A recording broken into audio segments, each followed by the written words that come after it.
Hi, everyone. My name is Julie Roth-Novak. I'm the CEO and co-founder of Party Slate. I was on vacation last week, so I feel a little out of practice, but I'm glad to be back to my pretend TV show or webinar that we've been hosting since the pandemic has started. One of the commitments we've made to the industry is how can we provide digital education, thought leadership, great content as we rebuild and come out of this, stronger than ever. So thank you for joining us. I'd love to hear where everyone is zooming in from today.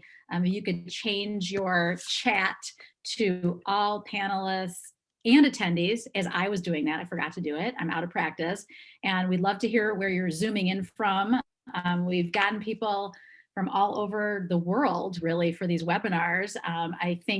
I thought it was just going to be more US based, but we started getting people from South America and from Australia, from Africa. So one silver lining of the pandemic is getting a wider reach to people with this great content. So for those of you who are new to Party Slate, it's a bunch of new registrations, so welcome.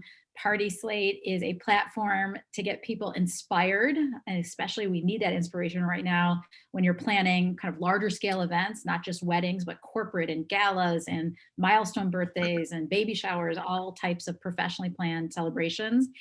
We have over 15,000 event professionals sharing their work on Party Slate, and we're just close to 1 million photos. I remember when I was excited about 10,000 photos. We're very close. So you guys on this call, keep posting your photos. We want to get to 1 million. We will have 1 million photo party, soon. But we're really just trying to put a spotlight on the incredible talent in this industry. You can create a profile on Party Slate by going to partyslate.com/pro. We're happy to help you get started if you need the help. But today's topic is really about creating wow-worthy moments. And from doing Party Slate events over the last 5 years and working with some of the top talented people in the industry, everyone knows how important it is to tell a story with an event, and to have an event that has something that people are talking about days after, weeks after, even years after the event is something so incredibly amazing for your brand, for your guests, for your creative team. And so today we have this incredible group of creative event professionals that are going to talk to us about wow-worthy moments. So I'm going to, and before I introduce them, I have Pamela Rothbard here, our editor.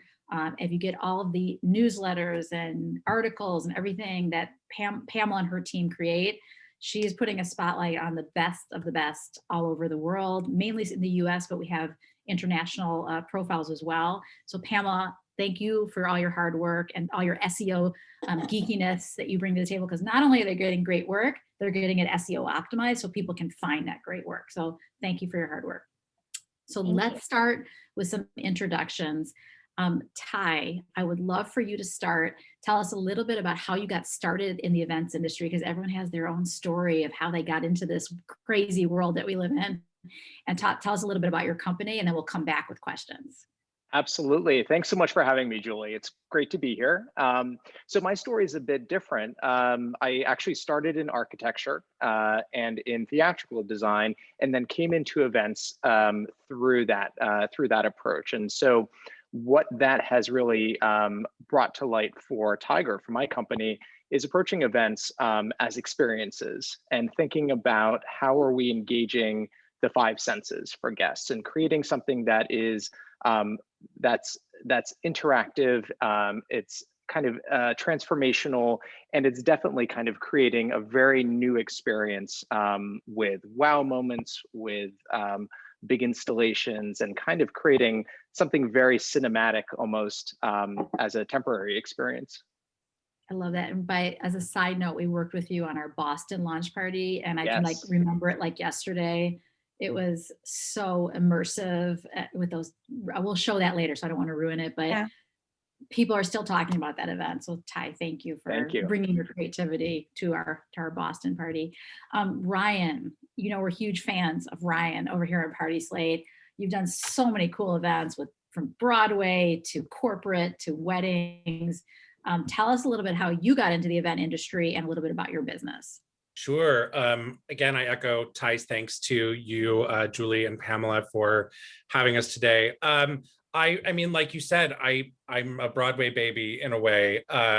I came to events through my work on Broadway. That's where it really started for me. I was working for a company called the Producing Office. At the time, we were doing Rent and Avenue Q on Broadway when I started. By the time I left, we had opened 7 more shows on Broadway. And it really started because when we were opening shows out of town, I wanted to travel. When we were in San Francisco, I wanted to be in San Francisco. When we were in Boston, I wanted to be in Boston. And so I really thought, what can I put myself in charge of that will necessitate my being there? And for me, that was the party. And so, I was looking at who we were working with. I wasn't seeing, I was the executive assistant to the 2 producers and producing workshops for the company and things like that. But I was doing their parties at their homes and they were raving about those. And so I thought, well, if I'm doing this in your house and you love it, why not, look bigger? Let's aim bigger. And so I started putting myself in charge of the opening nights of our shows.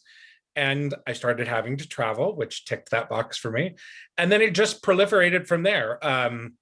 So I think the first Broadway opening night that I did that was me from the very beginning to the very end was In the Heights. And then, it went on from there. So, my entree into the business in the way that, Ty talked about coming in through architecture and experiential, I really come from a point of view of storytelling. That's where we access everything. It's like we have this uniquely theatrical commitment to creativity that we combine with a surgical level of logistical precision that makes us us. So that's my way into events, and it's also my way into the industry. Awesome. I love that. There's so many people in the industry that, especially in New York, that have a theater Indeed. connection or set design or, like from your perspective, launch party. So that's great. Yeah. Peggy, tell us about your founding story and how you got into this world of events. Absolutely. First of all, thank you again for having me here with this esteemed colleague right here with us. But for me, it's a bit different. Both Ryan and Ty are coming from a creative background. I'm actually coming from an academic background. I dropped out of second year vet school to get into this. And I have a tendency to say that this industry kind of chose me, not the other way around. The circumstances for me was a little bit personal and unique with family that I had to kind of go on my own and figure my way. And when I came out, there was another planner who saw something and kind of took me under their wing. And that was the start of getting into the event planning and designing business. And it just grew from there. I genuinely think that I found my calling, and I 100% believe that everything happened for a reason. So for me, it just was very random. I wasn't looking to get into event planning. I just was looking for a way of making some money, and kind of fell in the business and started from there. That's great. I love it. I feel like I worked in, I used to run digital agencies for 20 years, and I worked with every industry, financial services, retail, I worked with medical. And I feel like I was born to be in this industry, not to sound like corny or anything, but the creativity, the people, the diversity, that it's really good creative local jobs that will never be shipped overseas. It's just a really amazing industry, and we love being part of it. We love to celebrate. We want to be the Vogue of event design. We love the work and the art that you guys create. So thank you so much for sharing your stories and being here with us today. So before we get started and talking about wow-worthy moments, tell us a little bit about, I'll go to each of you, your creative process. So how you start with a client, how do you kind of incorporate the storytelling, and how do you get your clients to take risks and to try new things in the spirit of really creating this incredible experience for their guests and for the clients themselves. So Ty, let's start with you. Tell us a little bit about your creative process. Sure. So we work with all 3 sectors in special events: in corporate and brand, in nonprofit galas, and in social, which includes weddings, milestone birthdays, bar and bat mitzvahs. So with each of those areas, there's kind of a different way of communicating with the clients. And I would say the overarching kind of through line is kind of clarity and illustration of an idea. So when we're starting a project with a client, our first step is to really think about what is the concept, and that could be based on a company's product or something about their brand. It could be a nonprofit's mission, or it could just be a kind of a desire by one of our social clients, or their favorite color, or a vacation spot that they love. So whatever that kind of grain of gold is, we take that and we blow it up. And the way we've got a visitor. And the way that we then kind of communicate that and pitch the idea is expanding that. We find that sometimes clients are creative, but more often than not, they need to see things in order to understand them, and really need to kind of get that additional information. So we do everything from renderings to floor plans showing how an event will not only look, but how it'll function. We even go so far as to actually build kind of portions of events for final approval for our clients. So when we're describing, this is how a space will look, this is how your tables will be designed, this is what the flowers will look like, this is what the lighting will look like, we'll actually take a moment of that event and create it for them so that they can be part of it, they can experience it physically. And in the last year, because in-person events really haven't been able to happen, that's something that we're most excited about, is kind of getting back to that step with our clients, because it's always such a wow moment and something where they really say, wow, I understand, I think what it's going to be, I know it'll be even better, but they feel connected and they feel engaged. And so that's really kind of our process with it. I love it. I think people are visual people. They need to see at least mood boards or sketches or something to help them picture what this experience could look like. And of course, Exactly. Sample rooms and everything else that comes later on the road, down the road is also a big part of the process. So it's interesting. Like, I think more people feel comfortable doing that process through Zoom just out of necessity during the pandemic. But I do think nothing compares to in-person collaboration. So I'm excited for that to come back again. So Ryan, tell us a little bit about your creative process. Sure, that's the keystone, Julie. In person, yes, we are all dying to get back to it, to be in the room with people, to feel that energy of collective experience and collective collaboration in the room. That is, I can't pass that by without making sure that we highlight that, because it is it's the thing that we're all waiting for. In terms of our process, I mean, our name is a wow moment. Apotheosis means the highest point in the development of something, a culmination or climax, or to elevate something to divine status. So we are a wow moment in a way, by name. But I think I did. Do you tell that story when you talk to your clients about the name of your company? We do usually have to explain what it means, which is, it's just, I knew from the beginning that I was choosing a strong word that most people would not be able to pronounce, and that I would usually have to spell whenever I'm on the phone with somebody. But that's, I sort of knew that going in, but I couldn't get away from it. There was nothing else that I wanted more than that. So I just decided to hedge my bets and move forward. But I think it comes down to the way we approach is our ethos, to contribute, it's like our why, our how, and then where we excel. So our why is that we love to contribute. We sort of yearn to be a part of a greater cause, something greater than ourselves. And we want to make a difference in the lives of our clients, their organizations, or the causes that they believe in, or the events that they have brought to us. And then our how, we make sense of things. So we're driven to solve problems and resolve challenging and complex solutions. It's like what we crave, so we take in information, we take in their story, we observe situations and circumstances, and then we create order out of that. And then once we've done that, where we excel is we find a better way. We constantly seek better ways to do everything. It's like a compulsion, for lack of a better word. We make things better, and we want to share our improvements with the world. We constantly ask questions. What if we tried this differently? What if we do this another way? What is the better way? And then we take those processes and we bring them to our clients. And so, that's how we start. And then we connect all of that to story. And so it becomes about telling the story of the event from the very first moment, sort of the classic cornerstones of storytelling: exposition, that's your invitation, that's background context, the set of the play, it's the beginning of the scene, for example. And then we go into dialogue, which is the order of the evening. What are we going to do? Is it going to be cocktails and then ceremony, or ceremony and then cocktails? And then do we start with a dance to get the reception going? Or do we come right into the first course? So, we find our dialogue in the play, in the scene, in the evening, and then we go, and then we have our rising action. So we make sure that the evening builds.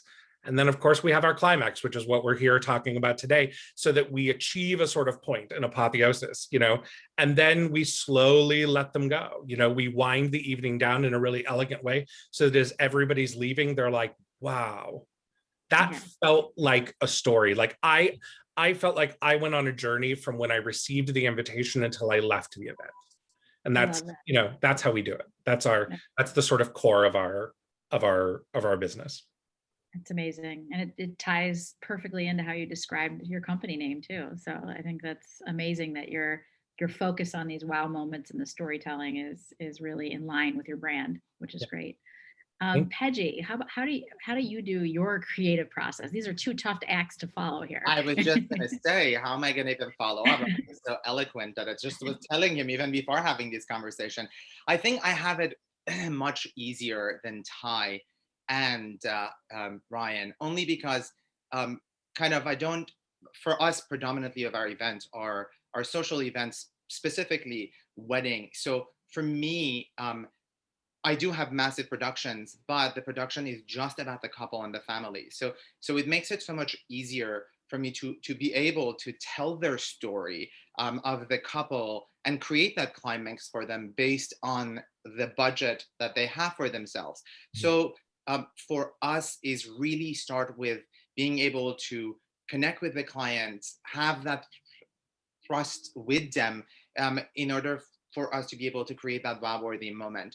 It's going through the process with every single client is different. And our intention is to create those unique moments that we aspire to have for every single celebration. But we make sure that kind of these wow-worthy moments, it's specifically geared towards each client, each budget, and each location. So that's the diversity that we have with all of these wow-worthy moments. But for me, I don't, have to deal with so many different aspects of each party other than the lighting, catering, floral, designer, and the venue. So it makes it a lot easier. It's kind of a fluid process. But for us, just because we are working with, majority of the time, just 6 people. So it's easy to understand the client, as Ty was saying, to figure it out, where is their favorite color or vacation spot, what moves them, what is personal to them, in order for us to be able to create those wow-worthy moments. But I only deal with 5, 6, 7 people in total. But Ryan or Ty, when they do these insane, incredible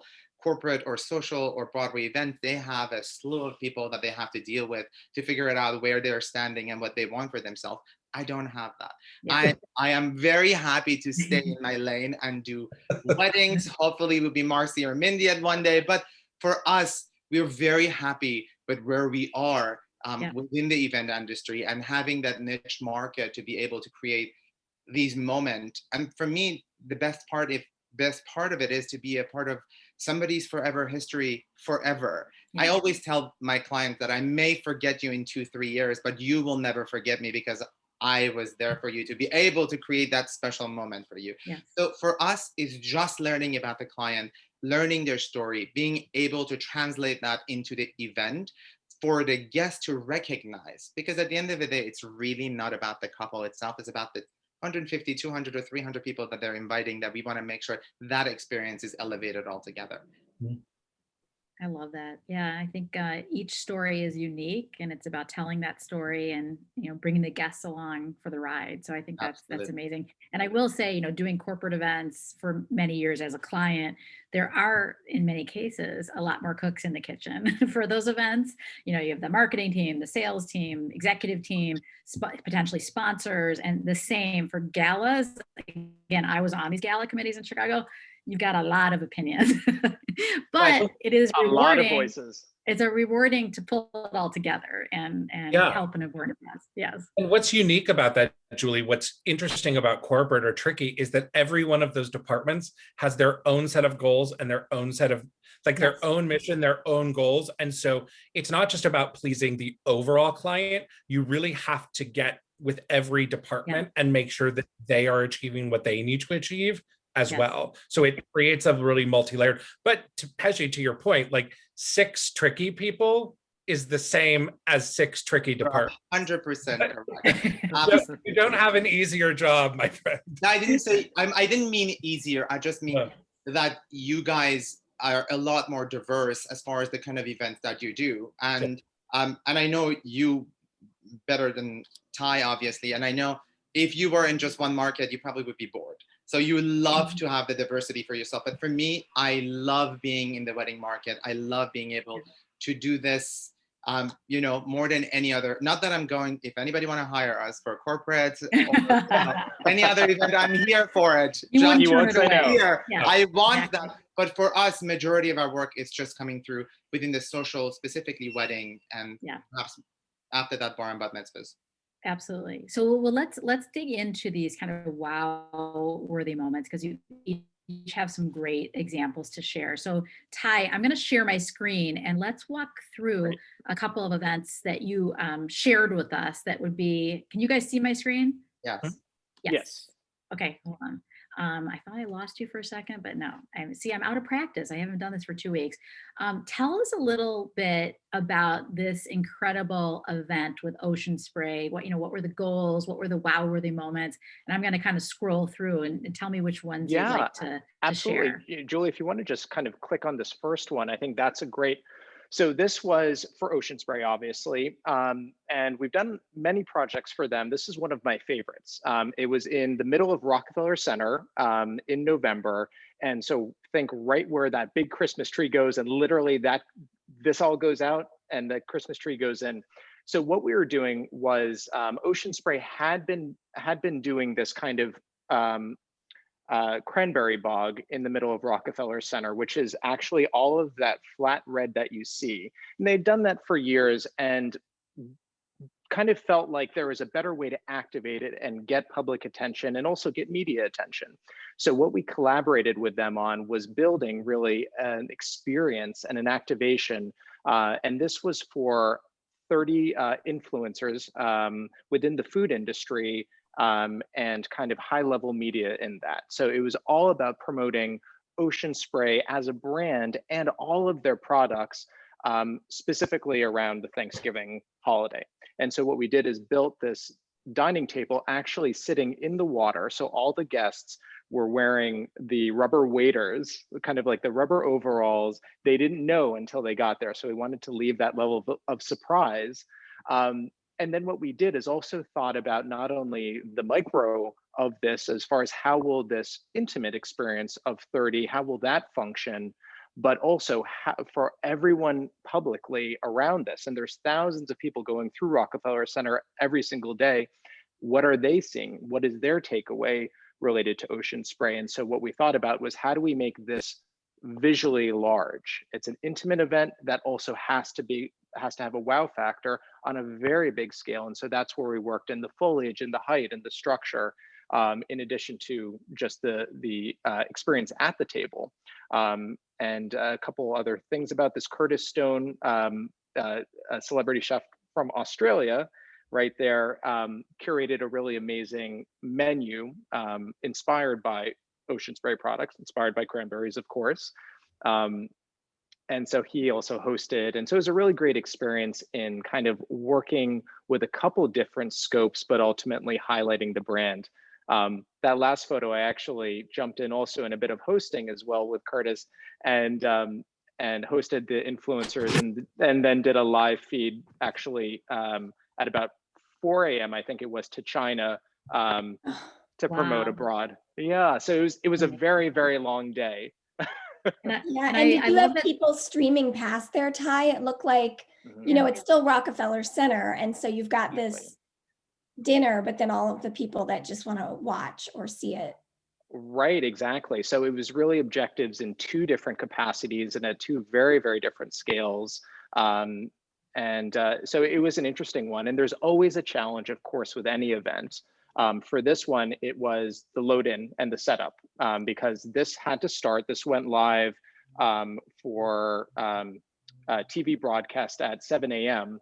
So all of this was brought in and set up. Our team did it all through the night. So cold weather, plus working in water, plus having to make sure it was TV perfect, TV ready by 7 a.m. So a good amount of pressure, but we all pulled it off, and it's one of my favorites. You can't tell from the photo that they're floating in water. That's such an interesting experience for people to walk through. That looks more like just thick layer of cranberry on the ground. It was so fun. Yeah. About a foot of water. I always say the feeling is like walking through a big thing of sangria. It's a really weird feeling. Yeah, I love it. I love it. Let's go to the next event. So this is our Boston launch party. And I remember it like yesterday. I remember that's our team. I remember walking into this like really rich kind of all red experience, because every event we want to be a blank canvas. We don't have a Party Slate style. We let creative run free. Tell us a little bit about this event. And one of my favorite moments here, I gotta just go to the food, when the sushi came out, and I was not expecting this, because sometimes I'm surprised at my own party, where the sushi is circulating and the appetizers on this incredible conveyor belt. I did not know and that the was branding happening. around that conveyor belt was really went with the event, but also with our brand. So those things had to be married, which I loved. Well, this was such a fun one to team up on, because obviously we love Party Slate. And what we wanted to do for the Boston launch was do something very different and very unexpected in 2 ways. One, I think the previous Party Slate launches all had their own identities by city, but we hadn't seen anything kind of on the kind of grittier kind of downtown side to it. That's also something that people don't expect of Boston. I think Boston is considered a more conservative kind of academic city, maybe not the most forward in these kind of elements of style. So we wanted to really kind of switch it up and do something totally unexpected. So we went kind of with a Japanese grunge glam kind of theme. And to your point, the conveyor belt was wonderful, because this was a cocktail reception and in an existing venue that had a lot going on that we supplemented, but the conveyor belt really anchored the entire event. And actually that's a great photo right there on the left. So this is something that we fabricated, and actually is one of our signature pieces. And it's great because you can do glasses of champagne on it. In this case, we did Tokyo tea cocktails and amazing fresh sushi on it. And so it's a great statement piece for an event. And this is, I think, a good example of how you can create a wow moment that isn't the entire event. It's not a huge statement, but it's something very memorable and also something that's budget friendly. I have a question. Absolutely. Yes. Yes. Only because Julie said she had no idea. Did you have a mood board for Party Slate, or no? This was really a surprise for us. So our event team did, but they like to surprise me. But the event team knew what was happening and knew the details. But I just show up, and like it is like a surprise party for. I don't mean to say it's all about Julie, but it is a surprise party for me. Like Miami launch party, I didn't know like lots of the details. So I will say it is fun for me because I don't know what's going to happen at these events.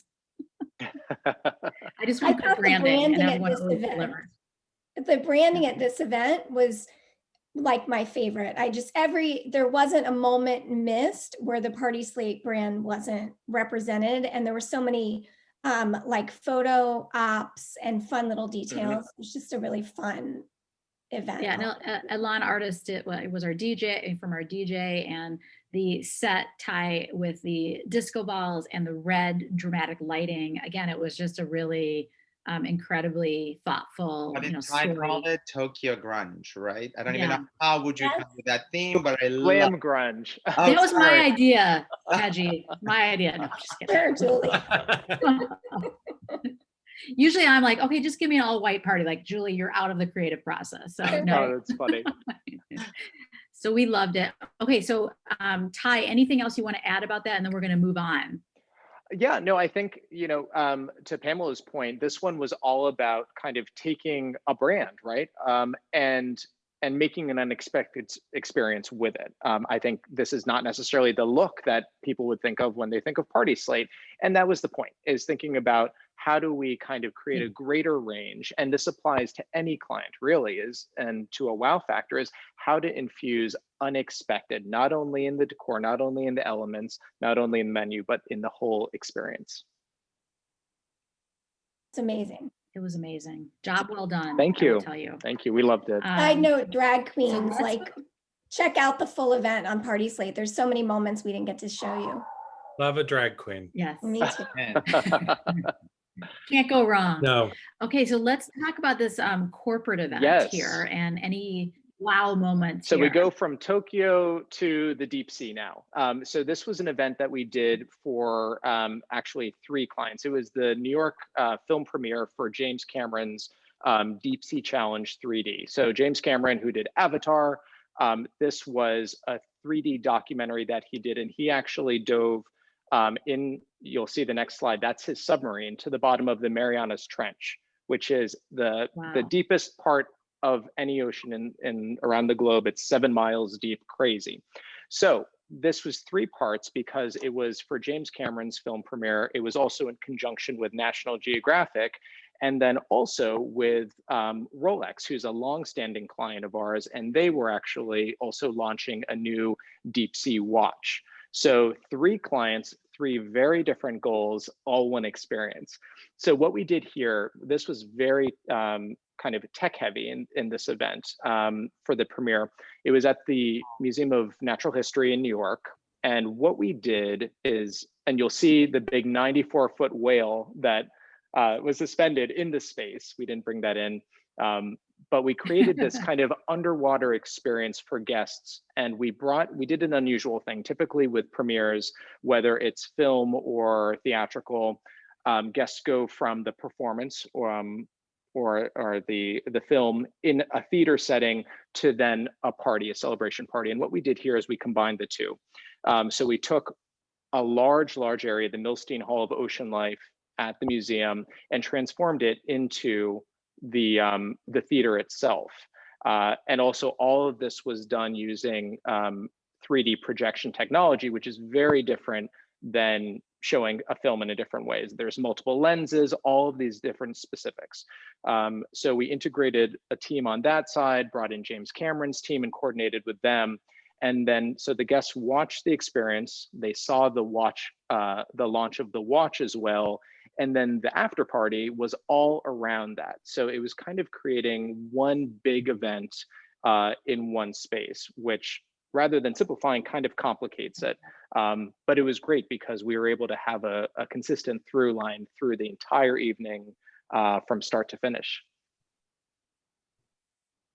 Did everyone get a watch when they left? They didn't. She really No. wants the Oprah. You get a watch. I You really know. get a watch. Yes, Under your please. seat. Yeah. If only. That's a If question only. we get asked by every single guest as they leave every single Rolex event. When they're receiving gift bags is, oh my gosh, is there a watch in it? One of these days we'll throw one in just to throw people off. Maybe like one person, it's under their seat and everyone looks under and like, yes. Anyway, that would be I wow. love it. I love it. Amazing. I think this event too is such a good example of choosing a venue that really supports what you're trying to convey. And, that can be the wow is walking in. I know we're going to see some other events where the venue selection was part of the Ty, wow. these were great examples. I want to switch a little to Sure. Broadway. And thank you so much. These were incredible. 3 great examples. let's talk a little bit, Ryan, about this incredible Hamilton premiere, which I wish we could go back in time that I would be invited to this party, because that would be a dream come true for me. But talk a little bit about the wow moment and how you came up with the concept for this event. Sure. I want to say first, Ty, your work is extraordinary. It's really beautiful. Thank you. Stuff outside is so editorial at Rockefeller Center. And, the thing about, of course, because we focus on planning kind of exclusively, and we bring in partners like you and design partners and things, like that's part of our story too, is like team building is, I look at, like everything at Rockefeller Center and then the submarine outside the American Museum of Natural History. And I'm like, so much permitting. So much permitting. It just in my mind, I'm like, there's so much permitting here. You know all about that. Yeah, that's a wow moment in and of itself that people don't. It's an unseen wow moment, the amount of permitting that these things require. So Hamilton, from the beginning, and this particular idea, this fireworks show, was not a new idea for me. This is something, the producers for Hamilton are the same producers as Rent. So when Rent closed on Broadway and we were putting together that party at Pier 60, which is situated right on the Hudson River in Manhattan. So it's an incredible location for a summer any party, anytime, but particularly in the summer. They have glass doors, garage doors that roll up on all sides of the venue. It becomes a fresh air experience. It's the breeze off the Hudson that Lynn talks about in the Heights, it's all of these things that it's a really fabulous venue. And so when Rent was closing after 12 years on Broadway, I said to Kevin and Jeffrey, I want to do a fireworks show. I want to put the Rent logo, that iconic stenciled logo, onto a barge and then light it up at some point in the party. And they were like, no.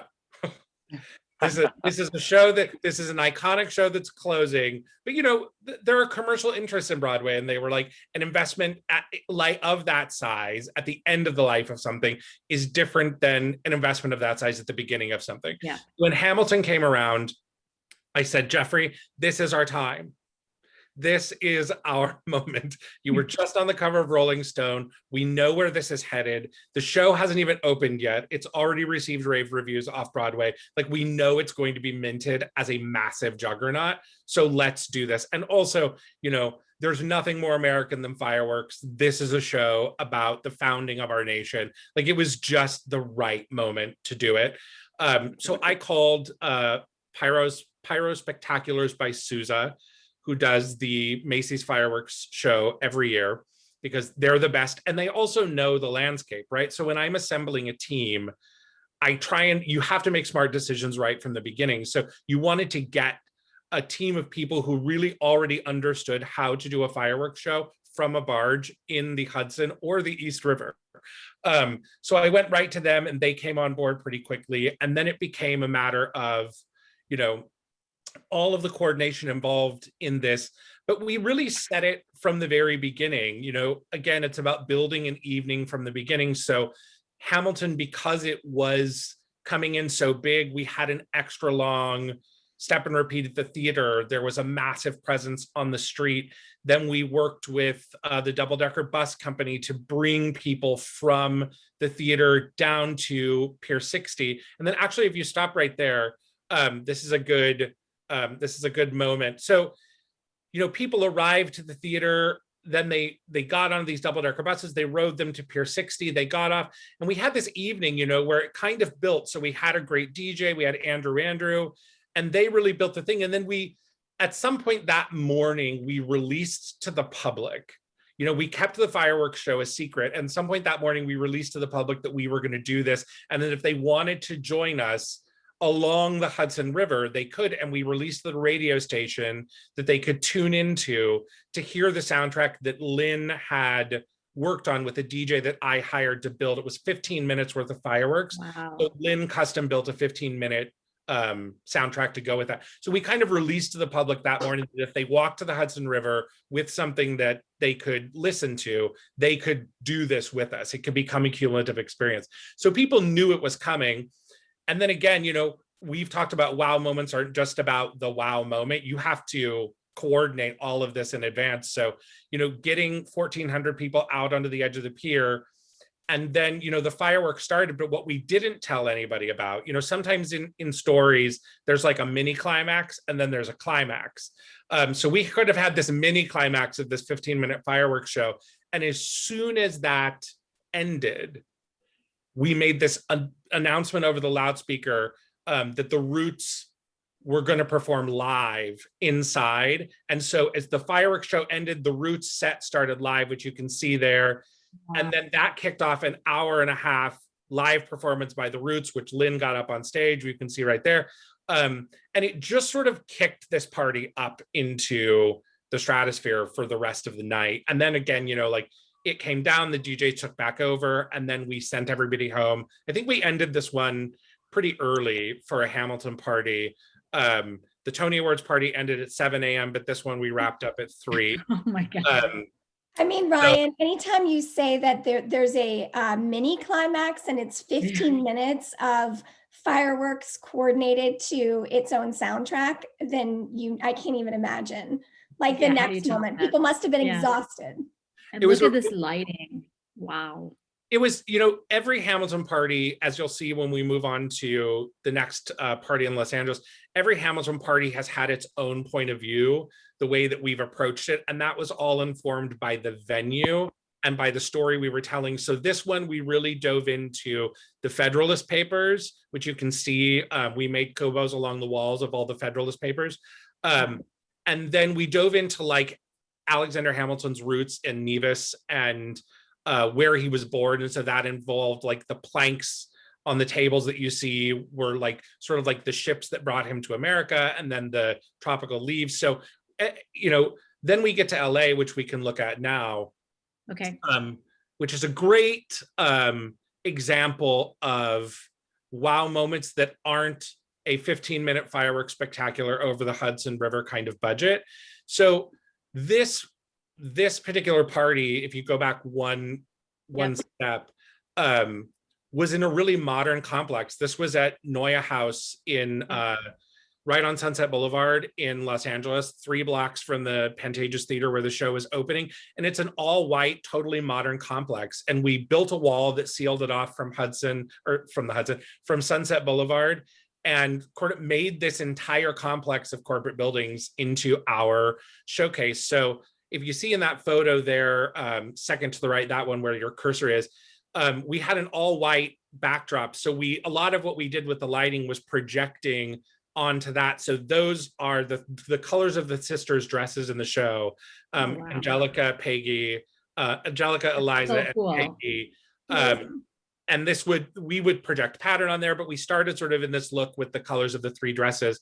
But the wow moment in this, the thing that everybody talks about this night, was this company called Gastro Garage, and you can see them there. They use these gigantic flame torches to cook small bites right in front of you. So they have an eggplant Parmesan sandwich. They have a slider. They have one that is a donut. It's a brioche donut with marshmallow on top, and they use the torches. Yum. I know. I mean, and we had a taco station, we had sushi stations, we had raw bar, we had an American station, and then we had this Gastro Garage. So you could walk all over the party. We had roaming, or Oysters XO was all over. So, but this is the thing that people remember from that night, was these, you would see, we had 3 stations for Gastro Garage around the outdoor complex, but you would see these giant flames shoot up into the air.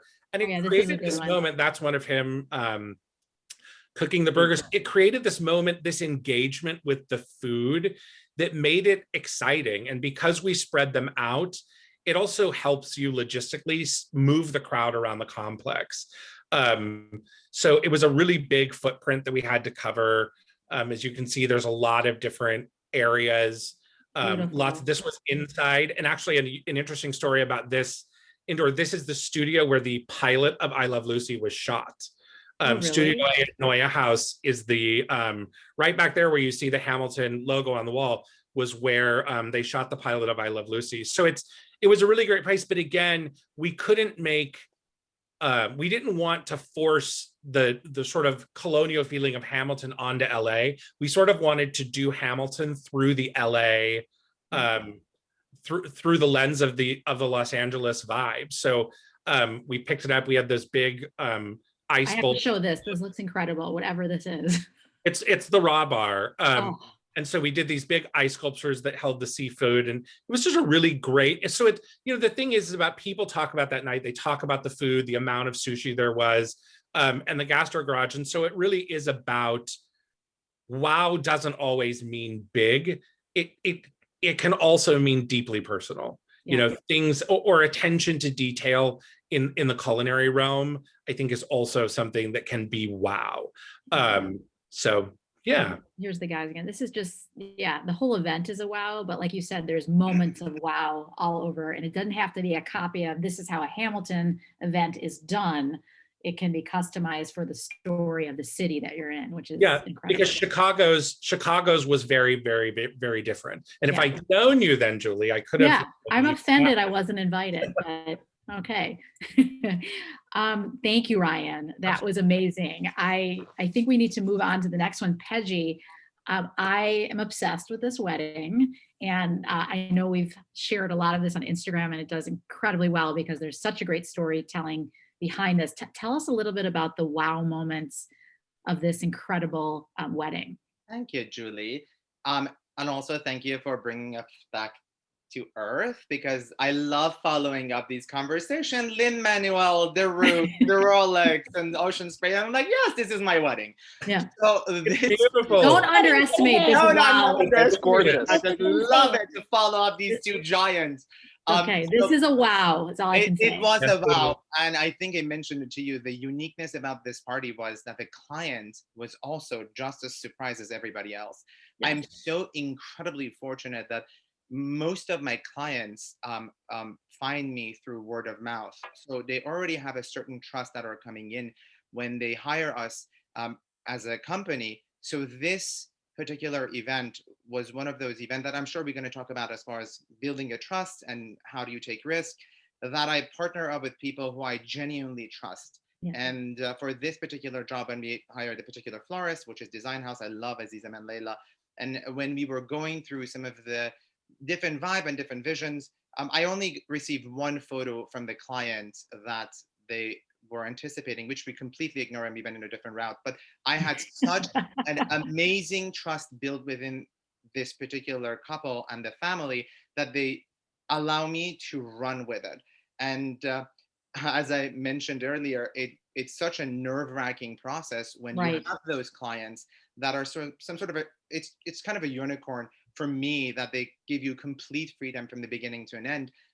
That what if they come in and they hate it, then I'm so sorry, this is what you're getting, nothing is changing at the moment. So this was the event that they allow us to have a creative freedom. I went with a set of expectation to our designer and our florist, and she was the one who told me, no, we're going to scratch that and let's start. And that was a creative process that we start with the Design House, and we were able to come up with this particular vibe. And because this was all outside, and this was one of those weddings that happened during the pandemic, and we had to go from 400 people to 46 people, and they were very conscious about COVID and staying healthy. So we were also able to create these small vignettes of 2 tops, 3 tops. The largest table that we had was a 4 tops that they all had a life of their own. So it was really exciting to be able to create a wedding that was a first for us as well. We all know traditionally you have this 10 tops, 12 tops, 20 tops, but this particular event was intimate but large. So the creative part of it was really collaborative, and that's how I like to work with my vendors. When you have that symbiotic relationship, that you can bounce idea off each other to elevate the event for one common goal, you have a great team surrounding you. So I can't take the entire credit when it comes to design of this party. I had amazing partner all across at this particular venue, and thank God it didn't rain, because the backup plan would not have been so cute. But the end result came with. I mean, I've seen a ton of events that were weddings produced during COVID and scaled down. And there's nothing about this event that feels small. Like it's just a grand vision for a more intimate event. Just obsessed. Thank you so much, Pamela. I really appreciate it. And we have some people commenting, Hedgie, this is a wow. I just want to make sure we state that this is a wow. It was a wow. And at the end of the day, the client was incredibly happy. And we're doing their next kids, which is, again, that's how I built my brand. And that's how I've built my business with those repeat clients coming through year after year, which is incredible. And look at this bar. I'm just speechless. It was amazing. And the color palette, the vignettes here. Each one of them, if you go through the photos, they're just variety of different vignettes. But within these two color palette that we were able, even for the ceremony, one side was blue and the other side was red. And this was the cohesion that came together right in the middle. How did you think of that concept with your team? Like, how did this come up? It was really organic. We had 3 different mood boards amongst ourselves with our creative team, which majority of it was with just Design House itself. And after going back and forth with a few set of design, this was the idea that we came up with. And I was really genuinely nervous. Yeah, I have not seen this before, and it works so well, but I've never seen this before. That's all Design House. Again, they are incredible partner, and they're so amazingly talented and so easy to work with. So my concern was about the clients because they were so conservative, and this was just completely out of their wheelhouse. But when they come in and you see all those oohs and ahs and you get all of those phone calls the next day, you know that it was an exceptional party. So we knew we want to have a color, but we just weren't sure which direction we want to go. And then Azizem came up with this idea to why don't we just completely separate it from each other? And then once we put it in a mood board and went back and forth with a few set of design, this was the final product. And the client saw the day of the event. I just can't believe they did not know. Yeah, I have a lot of those, Julie, which is amazing. I love that. I love that twist on like a wow-worthy moment. That's not for the guest, but it's for the actual host as well. Yeah. Like, that's just such it doesn't happen too often, Pamela, but when it does happen, it gives us creative people a freedom to go an extra mile and just think completely out of the box, which is really exciting. I love it. I love it. And especially during this time, during the pandemic, when people are just craving, experiences and being together, and to come in, even though it was a small group, and have this, stunning original design that just is so elegant. I am confident they will never forget this. Oh, no. As well as the guests. I would never forget it. So it was a lot. And this is another wow event. Talk us through how you came up with this concept. So this beautiful Miami. And we had another amazing partner, which is Avanda New York, that we commissioned to do this job. And believe it or not, this design came from having a certain budget. So we were working with a specific budget for this particular client. And we knew we want to create a really wow-worthy moment. And we already had a venue, which is Faina in Miami. It's a stunning venue. And it just have such a cavernous circular space in the middle of the room. And I thought, why don't we just focus on one massive installation that would make an impact? And this client was very much involved. So we did the rendering, we had the conversation, and then we went and based on the design that we had multiple conversations with different vendors, and Ovanda was the one who was able to come through for us and do this and also this is a 25-foot massive tree that was built from the ground in 10 hours. Oh my gosh. She had an army of people with her that day that was able to create this so quickly and so spectacularly. Is it? I can't see. Is it because I have bad eyes?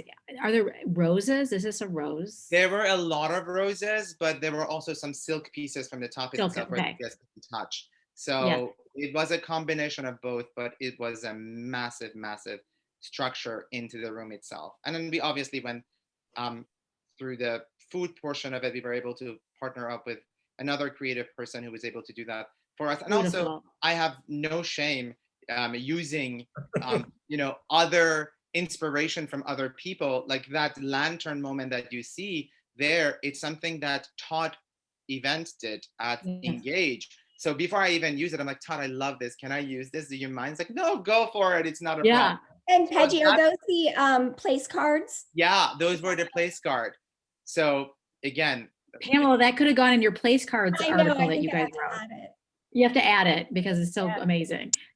It made an impact, which we repurposed them after the guests took them. When they went into a ceremony moment, they each had a hook on either side of their table. So they hook these lanterns into their seating arrangement as they were walking down the aisle. Very Crazy Rich Asian, but without the thing before it comes out. So it was really, really pretty as they were walking down the aisle, and it made an impact into the room at the end of the day. And I love the simplicity of the beautiful aisle here. It's just. Well, I mean, I would have loved to do more, but.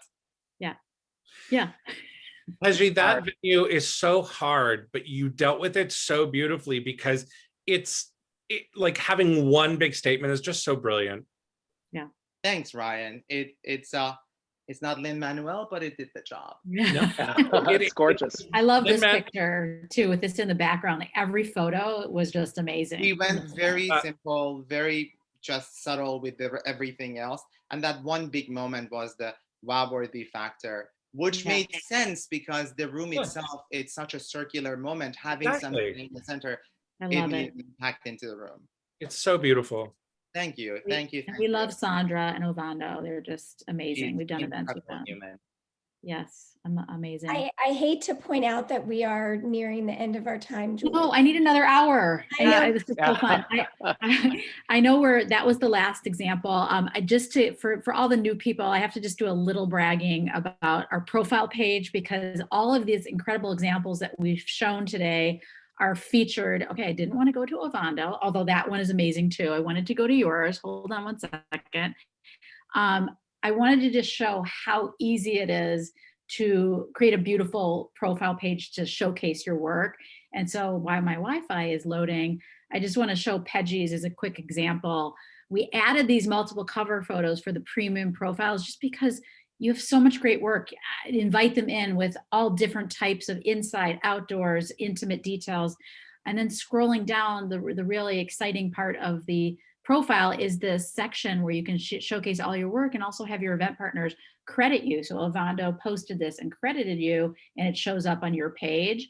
And we recently added testimonials, because we know you guys get incredible testimonials. You can control which testimonials you'll post and then link it back to the actual work. And then we also, you have frequently asked questions, which I love, and also meet the team section. So our tech team has been so busy during this pandemic creating these beautiful profile pages that make it a great way to showcase your network, your friend doors, your work, your videos.